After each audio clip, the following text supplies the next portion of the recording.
everybody. I'm Michael Monaco. And I'm Bobby Salveson, and we are the Hazmat Guys, bringing you the knowledge and insight to make your job a little bit easier and safer. But before today's show, let's listen to our sponsors. Hey guys, when you're on a hazmat run, we want you to be safe. We want you to feel confident that you have the best equipment available and that you are ready to respond. That's where All Safe Industries comes to mind. They have technical experts on staff that offer the latest in detection and emergency response equipment from the most reputable brands in the industry. All Safe Industries takes the time to understand your needs, and they offer unique options in their in-case calibration gas detection kits. They also hold a GSA contract and offer GSA pricing to state and local agencies. All Safe Industries is veteran-owned and has been serving first responders from coast to coast since 1996. Visit allsafeindustries.com or call 888-972-3389. That spells 8889-SAFETY. Hey guys, you know we say it all the time. In emergency responses, clear and reliable radio communication is essential. And that's why Cavcom's award-winning Talk Through Your Ears technology is compatible with any two-way radio, any suit, and any respirator. Visit CavcomInc.com, that's CAVCOMINC.com, or call them at 866-547-4988. Now let's get into the show.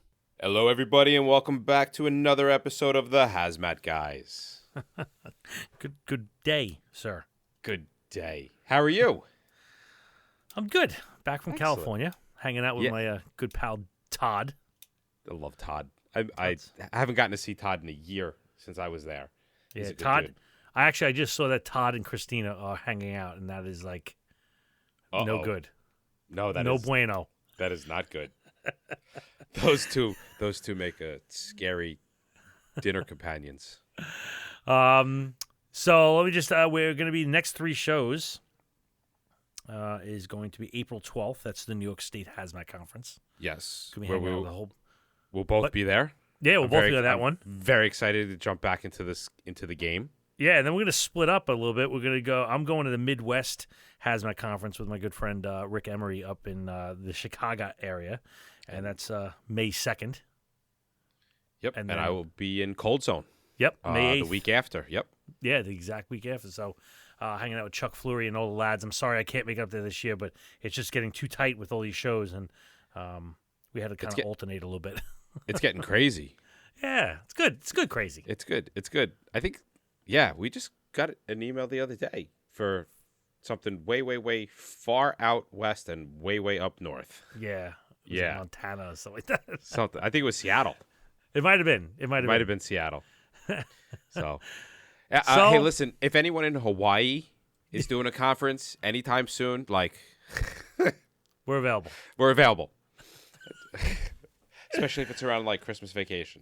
We're good to go. So what do we got tonight? All right, so we got a couple different things. Today's going to be kind of a potpourri, if you would. I have a run that I had that I would definitely like to talk about. Actually, and another thing that I heard about, one of those runs that I heard about but won't mention a department. Yes. And then we have a nitric acid acetone mixture explosion that was sent to us from the good people down in the Winston-Salem area of North Carolina. Interesting. Yeah. Kind of an interesting little lab event that happened, kind of more in the form of a story, but still, any information is cool. Yeah, right, exactly. I'll take it. All right. So which one do you want to start with? All right, let's start with me being a complete moron and not listening to any of my own advice. Go on. All right.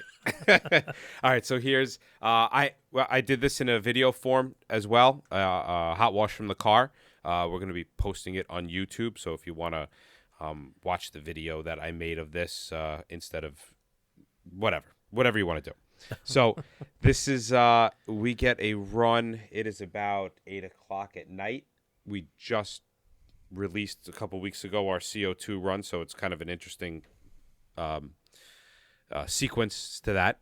But we had a CO2 run in a McDonald's, and it was in the basement, and it was in Manhattan. So we arrive on scene.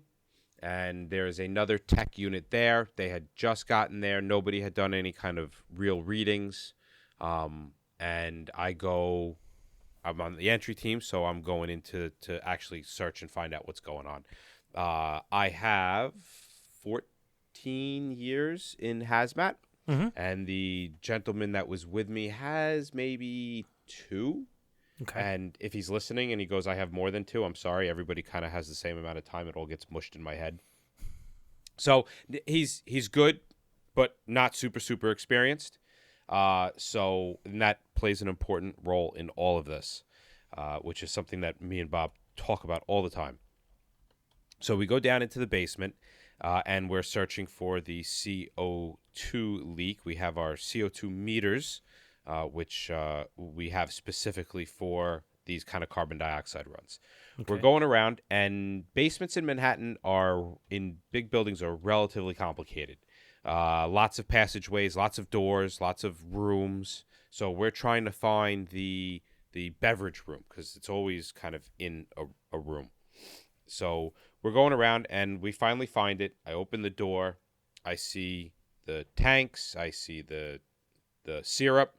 We take the meter, stick it in the doorway, leaving the door kind of closed. Sure enough, the CO2 starts to go up. It goes up to about from 0.06%, which is background for CO2. Anybody who doesn't monitor for CO2 regularly, there is a background similar to radiation. So we're at 0.5, which is about 5,000 parts per million. And so I'm like, okay, yep, here it is. We got it. We got the room. Open up the door, chock it open, and the room is just as you would expect any other beverage room to look like. It was probably 10 feet by 15 feet.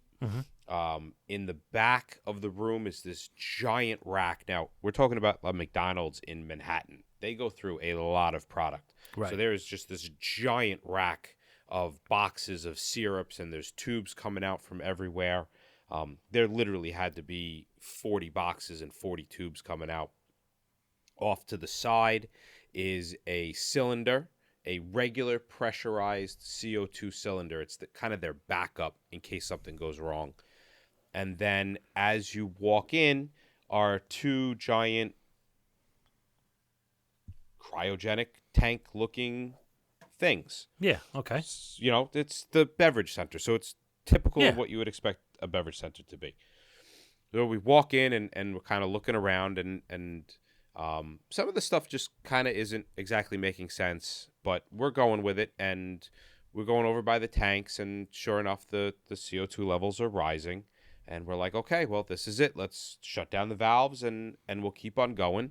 And looking at the tank and the valves, and it doesn't look like any other cryogenic tank I've ever seen before. There's no Christmas tree. There's no valve assembly. There is nothing. There is a single tube that connects to the top of this tank and a hose that comes from it. And then there's a fill valve at the bottom with a large hose coming out of it that's going outside. It looks like it's just like a regular CO2 cylinder. Okay. Because that's how they fill them, is from the outside. So we're like, okay, here's the tank.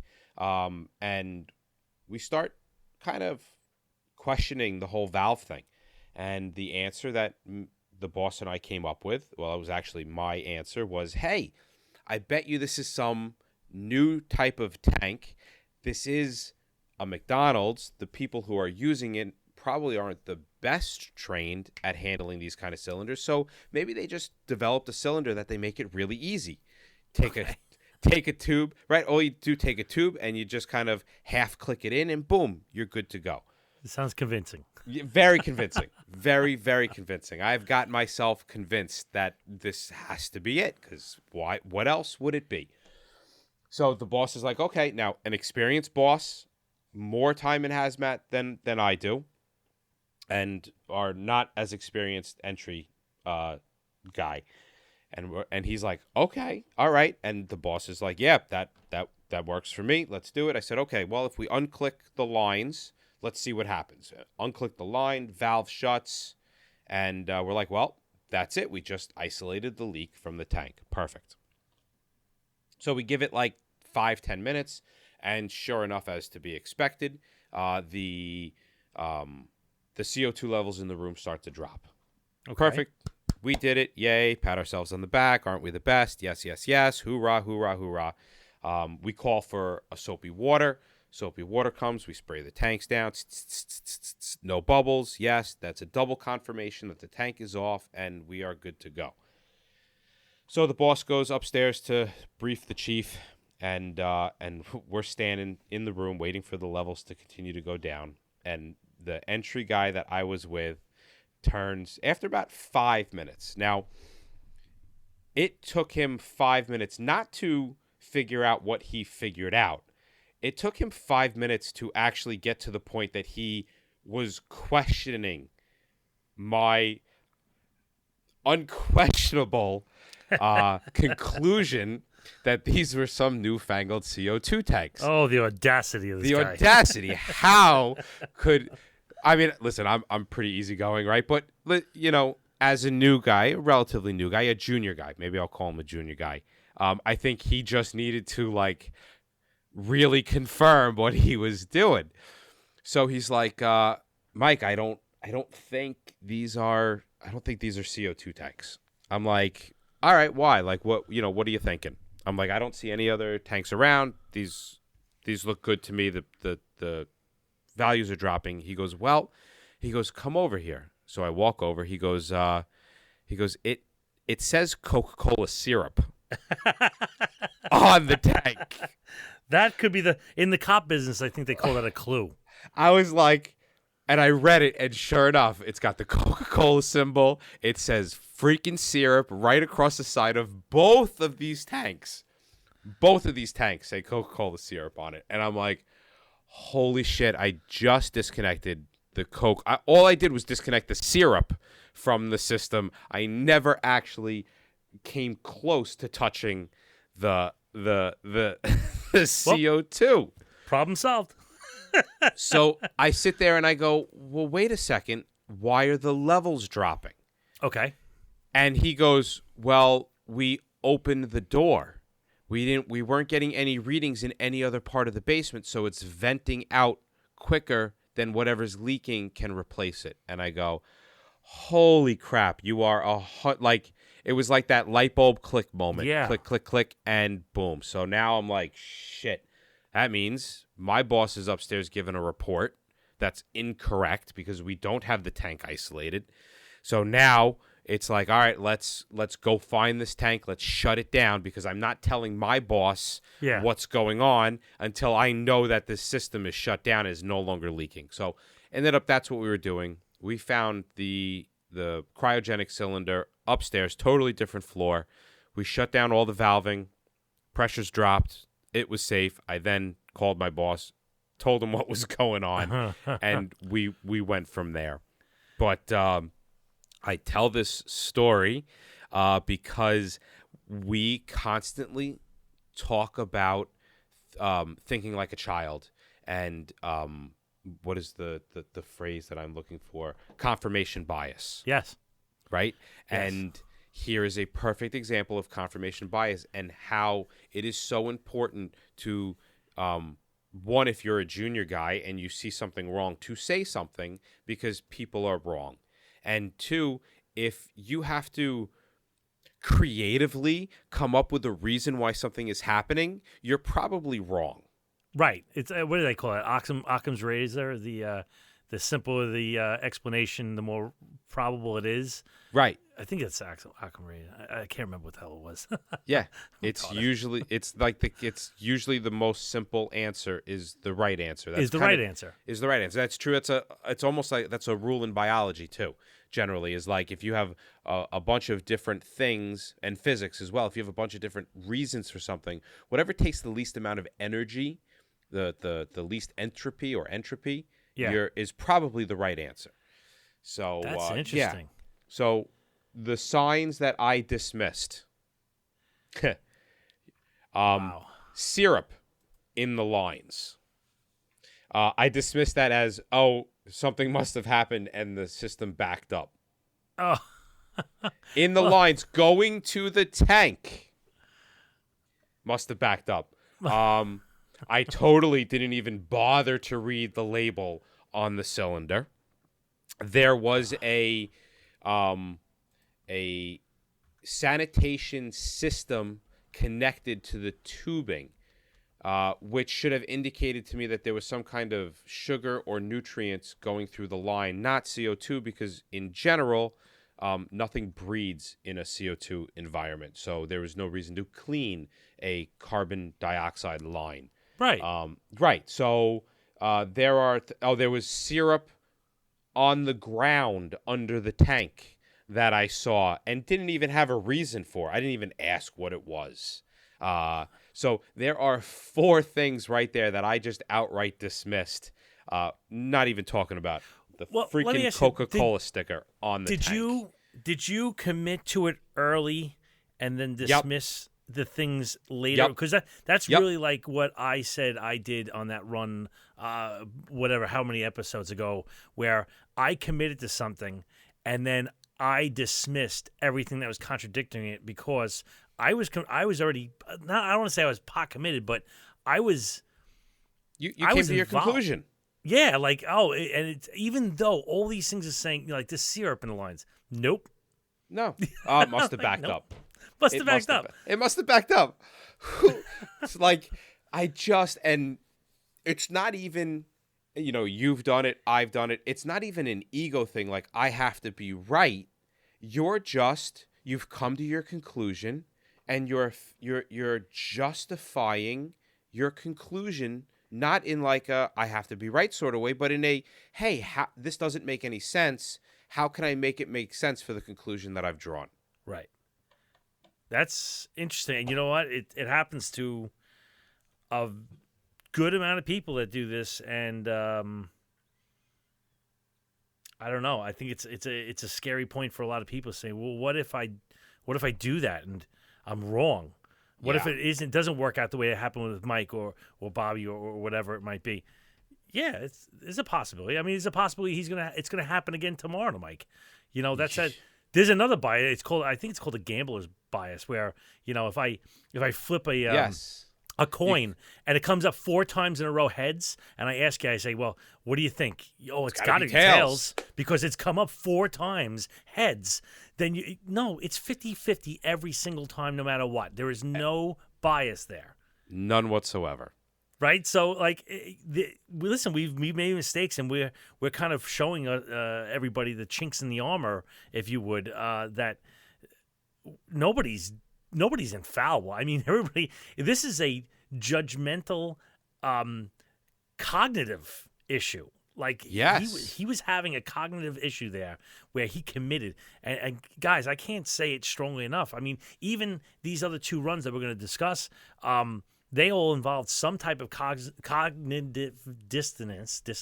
Geez, that brought them to the point where there was a problem. It's not always a cataclysmic chemical reaction or something like that. It's usually operator error. Yeah. In some way. You've heard us talk about First Line Technologies' Dahlgren Decon solution and their FiberTech wipes and mitts. They've just come out with Enhanced Decon Systems Kit, which contains everything you need to quickly decontaminate 6 to 24 operators and all their gear in one fully equipped grab-it-and-go bag. This kit has been Hazmat team tested and approved, and it's the only full-team modified decon kit with the power of Dahlgren Decon and FiberTech wipes to counter hundreds of known and emerging threats. The EDS kit is perfect for incidents where a small footprint, low logistics decontamination SOP is appropriate. Are you operating in a harsh environment? No problem. Whether it's minus 10 or 104 degrees F, Dahlgren Decon will maintain its effectiveness and can be easily applied to neutralize threats. The kit is stable in temperatures from minus 40 to 160 degrees F if you carry the RSDL with you. If you use all the consumables in the kit, unlike other rapid deployment kits, you do not need to buy a complete kit to resupply. Just purchase one of the First Line EDS replenishment packs and order just the elements you need. When ounces count and the clock is ticking, grab the EDS kit and go. Call the guys at First Line Technology for more information or a quote at 703-955-7510 or email them at sales@firstlinetech.com. So kind of along those same lines, we had an email come in on an event that somebody wanted to really kind of get out there and make sure that this does not happen to your department or job.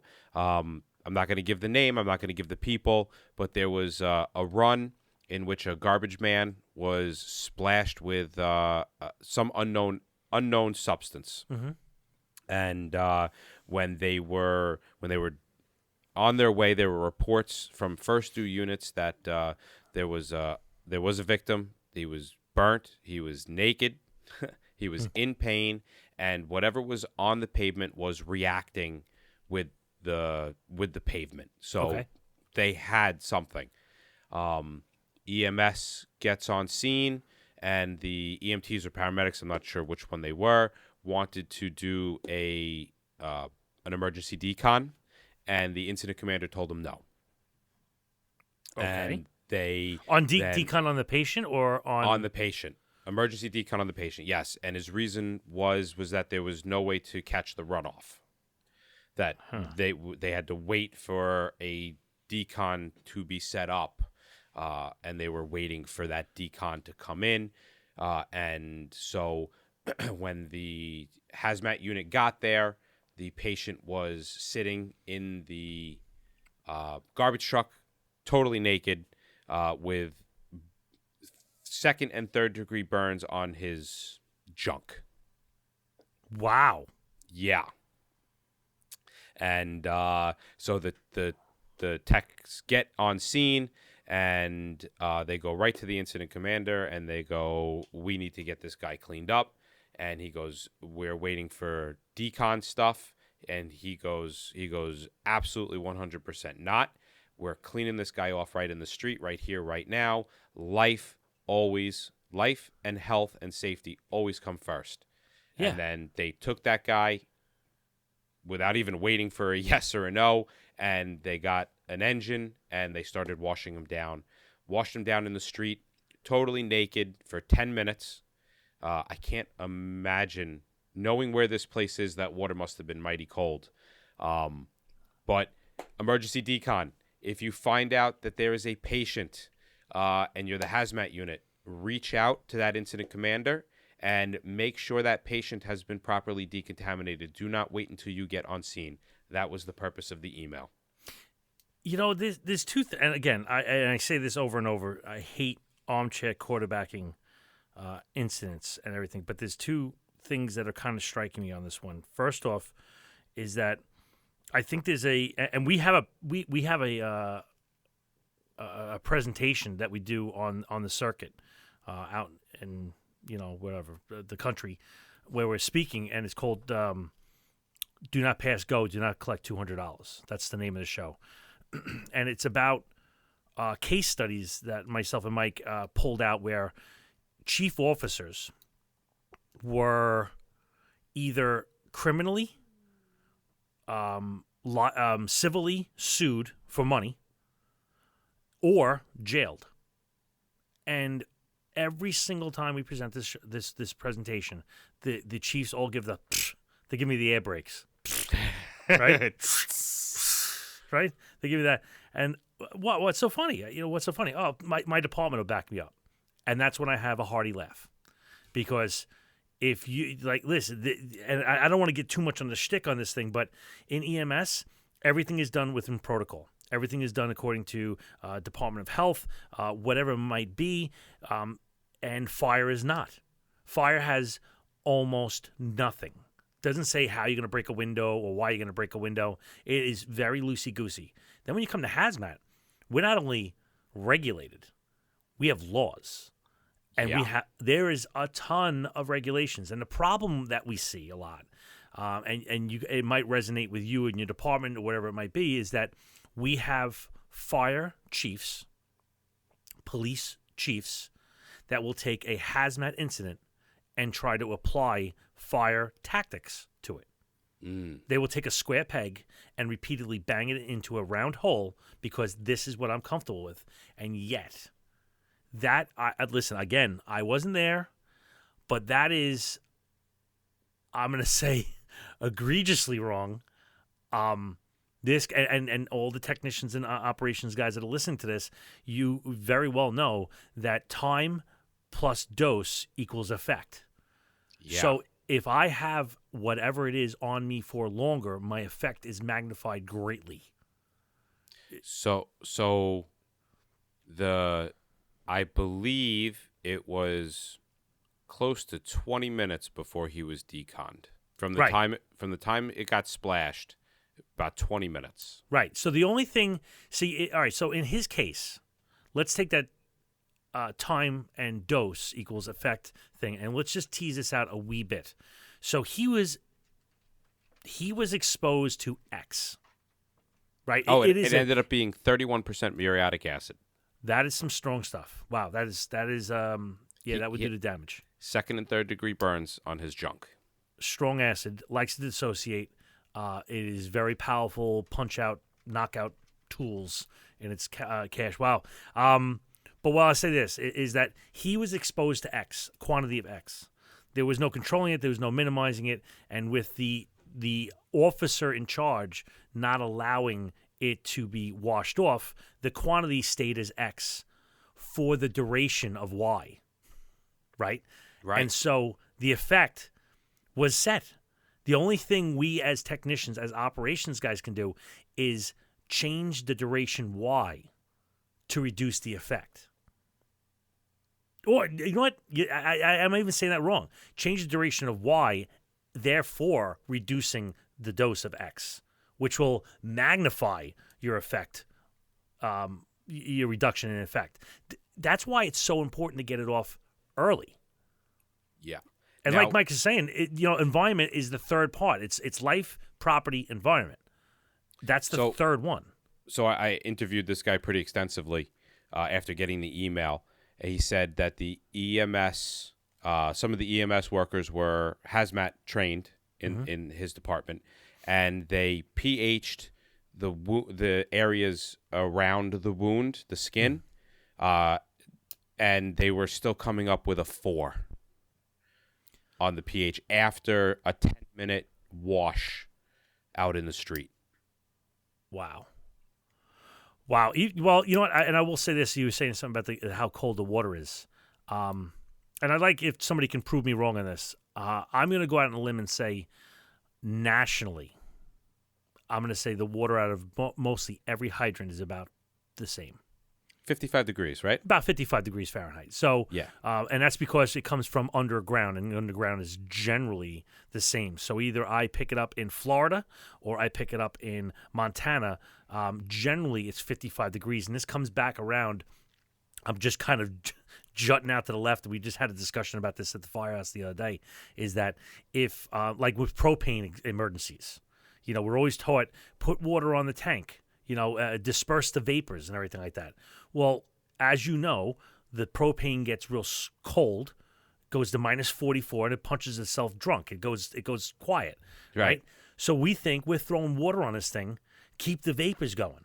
Well, if it's 25 degrees out, Fahrenheit, and I throw 55-degree water on, I'm actually heating the tank and making it worse. Whereas if it's 80, 90 degrees, I'm cooling it, making it better. And you want to hear something even more crazy? Is that even if ice forms on that tank, from the outside temperature, that ice, let's say it's 20 degrees out, that ice is 20 degrees, it's now a solid mass applying heat at an even greater rate. Exactly. Well, let's get back to the decon thing. But like even so, 10 minutes. Think about this: 10 minutes in 55-degree flowing water. It's like being in, a river with 55-degree water running around you. That is some chilly water. And hypothermia is going to be setting in. Now, not only that, this guy had second and third degree burns of hydrochloric acid. So his body is going into shock mode in the first place. Then we're throwing this mega copious amounts of water on this guy. And that would be, I would honestly say that when he gets into the ambulance, that might now be a cold injury rather than an acid injury. Yeah, they used thermal blankets. Wow. I feel bad for the chief because he doesn't know the world of hurt he's getting.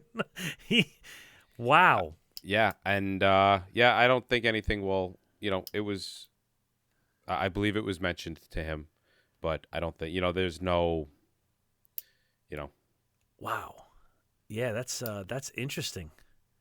So Hydrochloric acid. if you have a patient and you are a hazmat responding unit, always reach out to that incident commander and insist on an emergency decon. And if they're worried about, runoff and things like that, just tell them it doesn't matter. It doesn't matter. And just don't get off that phone, don't get off that radio without insisting that person become emergency decon, because it really is, like we talk about those laws and those regulations and stuff like that. That incident commander is trained to an operations level, and operations levels are supposed to know that. So if he were to go to court and get sued civilly, he's operating outside of what a normal person with his level of training should have acted. Yeah, and that's the standard. We have another show that we do. It's called Chief, We're Gonna Crash, and it teaches you how to disagree with the chief smartly, to get really expose how to have a bottom up discussion, and because hazmat is unique. That's the point of what we're saying here, and at least my point on this whole decon thing is that hazmat is unique, and it sounds like this chief put the fire spin. Oh, I heard this in a show. All I heard was environment. Right. I don't care if you're from California. I don't care where you're from. And he did. That was his reasoning was, well, I've heard so much that, when you do decon, your decon pools and you're supposed to contain the water. And they had to explain to him, no, Chief, that's for technical decon, emergency decon. It doesn't matter. You deal with the runoff later. Not saying that the runoff isn't important. It might be important at some point, right. But the first priority is to help that person. Right. So wow. Well, I think we hit that one pretty good. We'll have to come back with the other part next time. Yeah. I like it. All right. Any questions, feel free to reach out to us at info@thehazmat guys. If you want to submit a run that you have had that you want to be talked about, or points learned, anything, audio archive for future generations, email that to us as well. If you want us to come teach for you, reach out to us. We're filling up fast, but we still got room. Yeah. We'll catch you out there, guys. If you have a moment, please head over to iTunes and leave us a positive review. And don't forget to check out the book, National Emergency Response Hazmat Drills, or NERD, on Amazon. Well, that wraps up another episode of the Hazmat Guys. You can find us on Facebook, Twitter, and our YouTube channel at the Hazmat Guys. And take a moment to call our comment hotline at 843-628-1484 and go to www.thehazmatguys.com and sign up for the newsletter. We seriously look forward to your feedback about any of the information provided, and we also want to hear about interesting incidents that you were a part of. So you can send us a note at feedback@thehazmatguys.com. And remember, any of the information that you share with us, if we put it on air, can always remain anonymous. Remember, guys, don't just get on the job. Get into the job.